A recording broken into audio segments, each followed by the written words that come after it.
My name is Srijita, and today I'll be talking about a direct product theorem for one-way quantum communication, which is joint work with Rahul Jain. Okay, so what is the direct product theorem?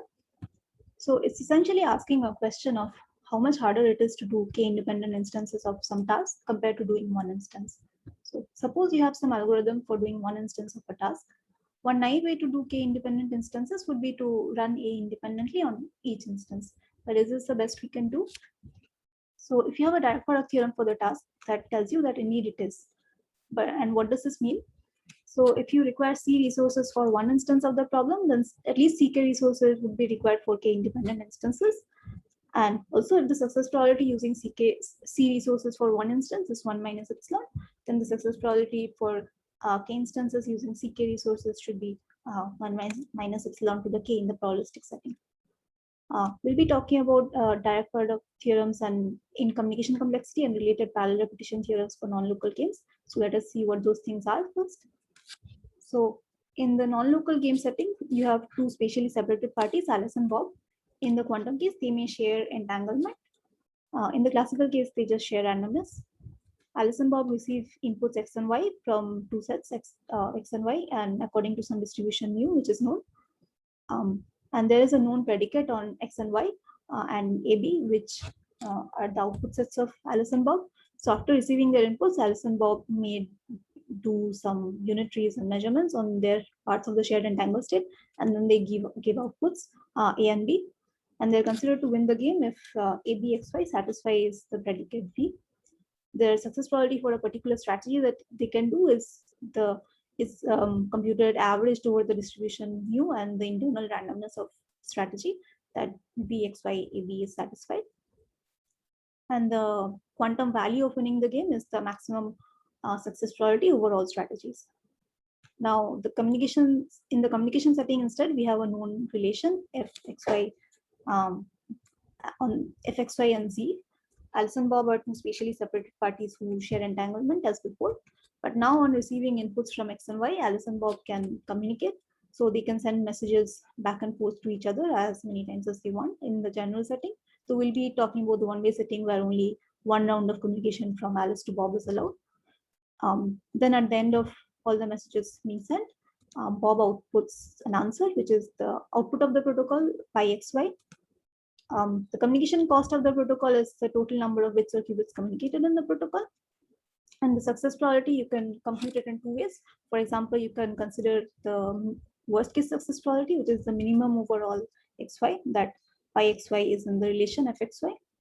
And then you can consider the worst case quantum communication complexity of f with error epsilon say, which is the minimum amount of communication in any protocol which has success probability at least 1 minus epsilon on f in the worst case. Another thing you can do is, as in the games case, you can consider a distribution mu on xy, and you can consider the success probability averaged over the distribution mu. So this gives you instead a quantity called the distributional quantum communication complexity, which is the minimum quantum communication cost of a protocol that has distributional success probability at least 1 minus epsilon on f. Now we have these two things, the worst case quantum communication complexity and the distributional quantum communication complexity. We have this really powerful result due to Yau, which says that these two things are equal. The worst case quantum communication complexity is equal to the maximum over all distributions of the distributional quantum communication complexity. And this doesn't just hold for quantum communication complexity, or it also holds for other measures like randomized communication complexity and so on. Okay. Now, there's been a lot of interest in direct product and these weaker direct sum theorems in communication, and also parallel repetition theorems in games. So in direct sum theorems, you only show that the communication cost for k copies is at least k times the communication cost of one copy, but you don't show the exponential decrease in success probability. So direct sum theorems for product distribution, the distributional direct sum theorems for product distribution was shown, for example, by Chakravarti et al. And also in the classical case, and also for bounded down communication, Braverman and Rao showed the direct sum theorem for classical communication. For games, we only care to show that if the success probability of one copy is less than one, then the success probability of k copies goes down exponentially in k, because there's no notion of resources required for games. Okay, so a parallel repetition theorem for the classical value of general games was shown by Raz. Direct product theorems kind of combine techniques from parallel repetition theorems and direct sum theorems. So in the classical case, for example, direct product theorems are known for bounded down communication due to Jain et al. And also due to Waverman et al. In the quantum case, however, for general functions, if you're just talking about general functions, the general functions of relations, the results are much more limited. For one-way quantum communication, for distributional one-way quantum communication complexity, a direct sum theorem was shown by Jain, Radhakrishnan, and Sen. But there are no direct product known results for quantum communication. For general games, the parallel repetition, an exponential parallel repetition theorem for the quantum value is not known, but there are some results known for special cases. For example, for games with product distributions, we have a parallel repetition theorem due to Jain, Peresledny, and Yau. And another result that we'll be making particular use of is this parallel repetition theorem for games with distributions anchored on both sides due to Boweri and Viduc and all. And I'll explain what anchored on both sides means in a bit. Okay. And these things have had a number of applications as well. For example, parallel repetition theorems in the classical case have been used to show for PCPs, hardness of approximation, time space trade-offs, etc. Time space trade-offs was direct product theorems in communication. The anchored parallel repetition theorem for games was in fact used in the MIP star equal to RE result as well. So now coming to our results, we show the first quantum direct product theorem for a general relation in the one-way communication case, so which is our theorem 1. And our proof goes via this anchor distributions that were introduced by Bavarian et al. So in the process, we obtain a somewhat simplified proof of the anchored distribution, anchored Keynes parallel repetition theorem with slightly better parameters, and our anchored distributions are anchored on only one side, unlike for Bavarian et al., who had distributions anchored on both sides. And now I'll explain what that means. So suppose you have a distribution mu on xy, now x prime y prime I'm using in this case. Now suppose there exists a special input x star on in x, which occurs with probability alpha, and the distribution on y is sort of like product when x is equal to x star. By this I mean that the conditional distribution of y when x is equal to x star is exactly equal to the marginal distribution of y, which happens in the product case. And also we can consider a special input y star in y, such that the same thing is true for y star, as in y star occurs with probability alpha, and the marginal distribution of any x given, the conditional distribution of any x given y star is exactly equal to the marginal distribution of x. Now, if both these conditions 1 and 2 hold, that is, there exists a special x star as well as a special y star, then we call the distribution anchored on both sides with anchoring probability alpha. If either 1 or 2 hold, then we call the distribution only anchored on one side. So obviously, anchored on one side is more general because you require fewer conditions on the distribution. Okay, and how does this anchoring thing help us for direct product theorems? So we'll be doing this thing called an anchoring transformation. So I already said Yau's lemma tells us that the worst case quantum communication complexity is equal to the distributional communication complexity for some distribution. So let us consider the worst case quantum communication complexity with epsilon plus 2 delta say, and the distribution mu, such that the distributional communication complexity with respect to mu is equal to the worst case communication complexity. And we'll write down this quantity, the distributional quantum communication complexity, in this corner here. Now we consider a modified function f tilde, or a modified relation rather. So f is defined on x, y, and z, and f tilde is defined on x, y union y star, where y star is a special input, not in y and z.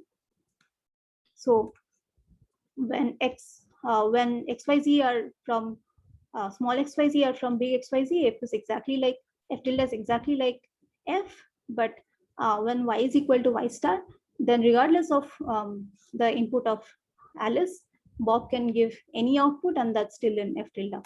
So the function f tilde is obviously easier than f, because when Bob gets y star, then yeah, any answer is fine. So if you consider the worst case communication complexity of f tilde to the k, it is smaller than f to the k, that of f to the k, because f tilde is easier, as I said. And these are with the exponentially small success probabilities that we want, but I won't be writing them here because they're clunky. Okay. And another thing is, however, if you consider the distributional communication complexity, you can also consider the distribution mu to be a distribution on the inputs of f, which just has 0 weight on y star. So the distributional communication complexity of f and f tilde with respect to mu are exactly equal, because even though f tilde is easier, mu never gives weight on the easier input. Okay.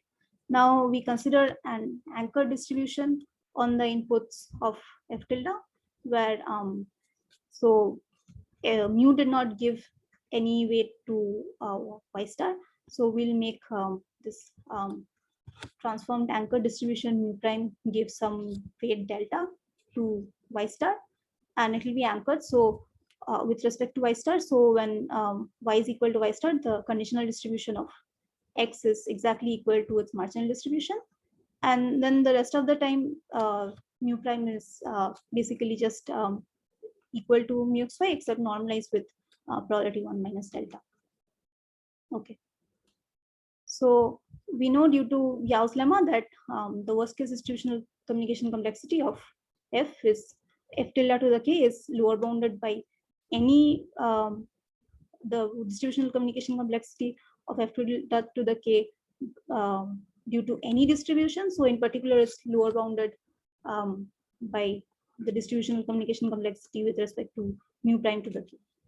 Another thing to note is that mu prime and mu are only delta apart.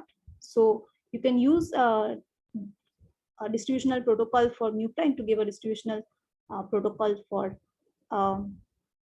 mu, and that will only increase the error by delta. So the distributional communication complexity of f tilde with respect to mu prime with error epsilon plus delta is an upper bound on the distributional communication complexity of f tilde with respect to mu with error epsilon plus 2 delta. Okay, now we have this chain of inequalities, and what we are going to show in our main theorem, that these two quantities in the middle are related in this way. So we need to show that the distributional communication complexity of f tilde to the k with respect to mu prime to the k, where mu prime is the anchor distribution, is at least k times the distributional communication complexity of f tilde with respect to mu prime. And the errors, the error for f tilde to the k is going to be exponentially, sorry, success probability for f tilde to the k is going to be exponentially small in k. Another thing to note is that this anchoring transformation kind of made the non-product distribution mu prime into a distribution mu that is kind of product, as in the distribution kind of behaves like product when mu equal to, sorry, when y is equal to y star. So, and these problems are often much easier for product distribution. So we'll be making use of that property in our proof. So our proof goes through this via this information theoretic framework for parallel repetition and direct product theorems that was introduced by Raz. So let us see what that is first. So for parallel repetition, what you do is, suppose the value of a game for value of a single copy of the game is 1 minus epsilon plus delta.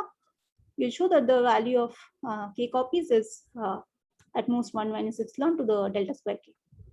This omega delta square k contains the factors of log of input size that are there for technical reasons that I wrote earlier, but I'm not writing them here because it's clunky. Okay, So what we'll do is we'll assume that there is some strategy S for G to the K, and in the strategy we'll consider an event where the strategy has been successful on some coordinates in C, which is subset of K.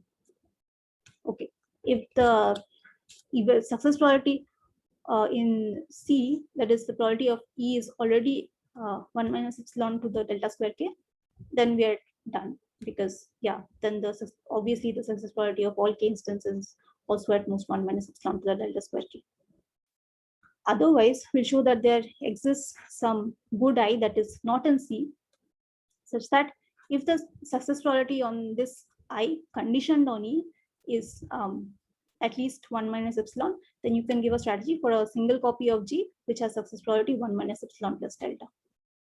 And this is obviously a contradiction, because we had assumed earlier that the value of a single copy of the gain is 1 minus epsilon plus delta at most. So this means that the success probability of I condition on E must be smaller than 1 minus epsilon. And so by induction, you can build a set of coordinates such that the success probability in that set is at most 1 minus epsilon to the delta square K. And this completes your proof. For direct product, it's very similar. So instead of this winning probability, you assume that the communication cost, or whatever cost of f tilde to the K, f tilde in our case with respect to mu prime with success probability epsilon plus delta is C, and we'll show that that the cost of f tilde to the K with respect to distribution mu prime to the K with success probability 1 minus epsilon to the delta square K is at least Ck. Now, as before, we'll assume that there is a protocol for f tilde to the K which has communication cost less than some Ck, say, less than Ck, where C is the communication cost of one copy, and we'll condition on the success event E in coordinate C as usual. If the success probability of E, the probability of E is already small, then we are done. Otherwise, we'll exhibit a good I that is not in C, such that if the success probability of that good I conditioned on E is at least 1 minus epsilon, then we can give a protocol pi prime for a single copy of f tilde, such that the communication cost of pi prime is less than C, and the success probability of the protocol is greater than 1 minus epsilon plus delta. And this is again a contradiction. So the success probability of I condition only must be upper bounded by 1 minus epsilon, and we can build set C by induction again. Okay, so I said that these problems are easier for product distributions. So let's see how the product parallel repetition theorem goes first. Our proof will follow a roughly similar style. So this proof is due to Jane, Pereslany, and Yao. So there we'll define a certain useful state that represents the state of the protocol for T to the K, that condition only. So basically, this will be like you take the state for the shared entangled state for each inputs X and Y, and then you take the superposition over X and Y, and you condition this entire state on success and E. So this state phi that we'll define will contain the register X, Y, A, B in superposition. Okay. Now we'll define the states phi X, Y, phi Y, I, and phi X, Y, I to be the states you obtain by measuring the Xi, Yi, and Xi, Yi registers in phi and getting outcomes small xi, small yi. Okay. And so now if you measure the AI, BI registers on phi xi, yi, you'll get some distribution A hat I, B hat I say. Now we'll show that the overall distribution of xi, yi, A hat I, B hat I is close to the distribution of xi, yi, ai, bi condition only in the strategy S for G to the K. Okay. Now, how is this useful? How will this help us give a strategy for a single copy of G? So suppose in a single copy of G, Alice and Bob did this. They shared phi as entanglement, and then they received as their inputs xi, yi according to mu. Now, suppose they measured the xi, yi registers of phi and got outcomes xi, yi which match their inputs. then the resulting state that they get by definition as their shared entangled state will be phi xi yi. Of course, these measurements might not succeed with high priority, so we'll have to see how to deal with that. So now if they have the state phi xi yi, then they can measure the AIVI registers on this as usual, and they'll get the result. The resulting distribution, overall distribution, will be P xi yi A hat I B hat I. Since this is close to the distribution xi yi AIBI condition on E, and the success probability of the ith coordinate in S condition on E is exactly the success probability given by this distribution xi yi AIBI condition on E. If the success probability of I condition on E in S is is large, then the success probability Alice and Bob will get using this strategy will also be large. Okay. Now the problem is Alice and Bob can't actually do this measurement and to obtain the state phi xi yi because the measurements don't succeed with high priority. Instead, what we'll show is that if the probability of E is high, then there exists some good I such that instead of doing this measurement, you can go from phi to phi xi yi via these unitaries, uxi on Alice's side depending on her input and byi on Bob's side depending on his input. So yeah, if Alice and Bob apply uxi and byi on phi, then they get something close to phi xi yi as their shared entangled state, and then they can do the measurements as before. Now, why do these unitaries exist? So in the original state of the protocol, because there is a product distribution without conditioning on E, Alice's inputs X are in product with all of Bob. By that I mean Bob's inputs and Bob's part of the shared entanglement, because Alice's only correlation with Bob comes via their shared entanglement, and if you trace that out, there's no correlation.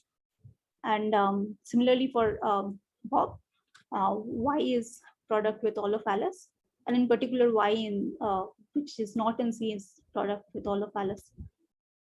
Okay, now you've conditioned on E, but E is not an event which has probability not too small. So conditioning on it doesn't disturb the state too much. So there is some small correlation created between X and Bob and Y and Alice. But by chain rule of mutual information, you can show that the mutual information, there exists some I such that the mutual information between Xi and Bob in phi is at most delta square, and similarly the mutual information between Yi and Alice in phi is at most delta square.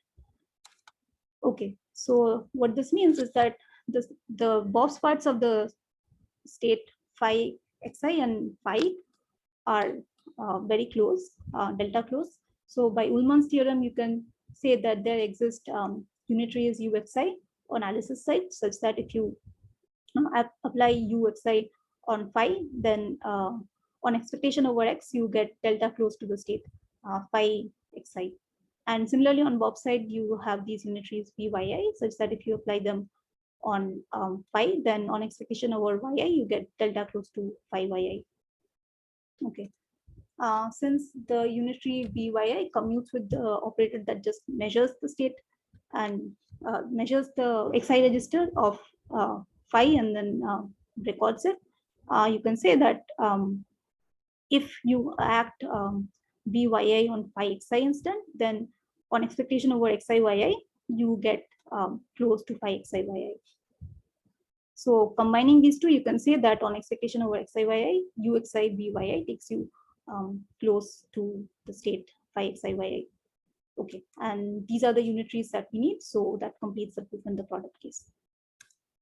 Now in the anchored case, instead, I will not go into too much detail, but since I said that the distribution is kind of product with respect to Y star. Oh, by the way, we are considering anchored distributions that are anchored on Bob's side here. For the games case, it could be anchored on either side, but we'll consider it anchored on Bob's side. If it's anchored on Alice's side instead, it will be everything will be with respect to the anchored input X star on Alice's side instead.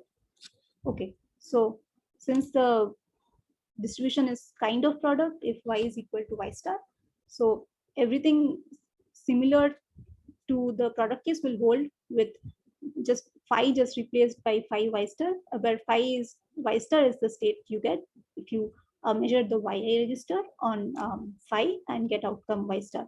So you'll get these unitaries uxi on Alice's side, which act on phi y star and take it close to phi xi y star. The closeness parameter here instead of delta, it's delta by square root alpha, where alpha is the anchoring probability. And similarly, on Bob's side, you have these unitaries Vyi, which act on phi y star and take it close to phi yi on expectation. And exactly similar to the product case, then you can argue that uxi Vyi takes phi y star to phi xi yi on expectation over xi yi.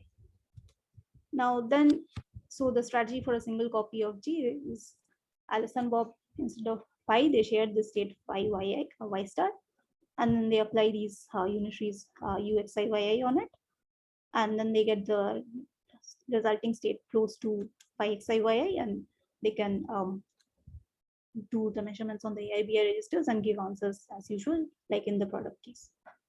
Okay, now we come to the anchored distributional direct product, which is our main result. So this is slightly different from the games case. So first, let us see what a one-way quantum communication protocol looks like. So you have these input registers X and Y for Alice. Alice acts a unitary on her part of the shared entanglement and her input register, and sends a message M to Bob and keeps some memory or whatever A for herself. And then Bob acts a unitary on Alice's message, and he's part of the shared entanglement and his input Y, and his resulting registers are Y, Z, and B. So at the end of the protocol, the registers with Bob are Y, Z, and B, and the registers with Alex are A and X. And here Z is the answer register, where Bob will give the answer. Okay. Now, the thing to note here is that X is correlated with Bob via Y, but this is similar to the correlation that was there in the anchored parallel repetition case, and we can take care of this via anchoring. But X is also correlated with Bob via the message M. Bob on the other, Y on the other hand, is correlated with Alice only through X, and this is the kind of correlation, the same kind of correlation that was there in the parallel repetition case, and we can take care of this through anchoring as before. Now, what is the correlation between Alice and Bob due to M? Since M is CK bits, we can show that there exists some xi such that the correlation between xi and Bob in phi y star is C plus delta square by alpha. If there was no message, then the correlation would have been just delta square by alpha. But since there is a message, the correlation in this case is C plus delta square by alpha. Now, the problem now is that C is not small. So this correlation is not small. So you can't get from phi y star to phi xi y star on Alice's side via unitary.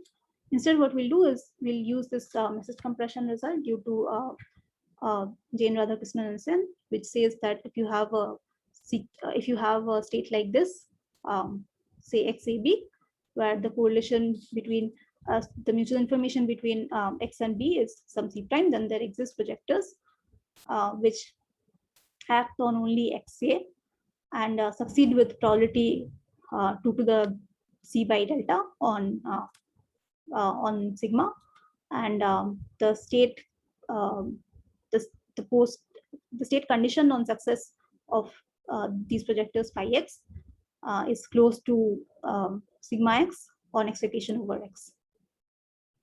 Okay.